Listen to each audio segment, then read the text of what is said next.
Hello friends, আজকে আমি তোমাদের জন্য নিয়ে এসেছি একটা হেলদি অমলেট রেসিপি।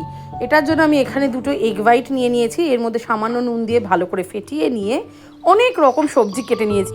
সব রকম শীতের সবজি, বেল পেপার, ক্যাপসিকাম, কড়াইশুঁটি, পেঁয়াজ কলি, পেঁয়াজ শাক, কি নেই ইচ্ছে মতো সবজি দাও।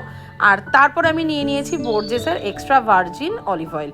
এটা রান্নাতেও দেওয়া যায়, আবার ড্রেসিং হিসেবেও ইউজ করা যায়। কড়াইতে সামান্য অলিভ অয়েল দিয়ে নিয়ে আমি প্রথমে সবজিগুলোকে একটু ভালো করে এর মধ্যে নাড়াচাড়া করে নেব, ওই সতে করা যাকে বলে আর কি। দেখো, এই সবজিগুলো আমি এখানে নাড়াচাড়া করে নিচ্ছি। খুব বেশি ভাজার দরকার নেই, ইভেন স্যালাডে তো এই সবকটা সবজি আমরা কাঁচাই খেতে পারি। তো এইটার পরে আমি এর মধ্যে দিয়ে দিচ্ছি এগ হোয়াইটটা। এইবারে খুব সুন্দর করে যেরকম নর্মাল অমলেট বানাই সেইভাবে র্যাপ করে নিচ্ছি ডিমটাকে। দেখো, এবারে এটা প্লেটে ঢাললে পরেই কিন্তু আমার অমলেট রেডি। এটা তোমরা ডিনারেও খেতে পারো বা ব্রেকফাস্টে।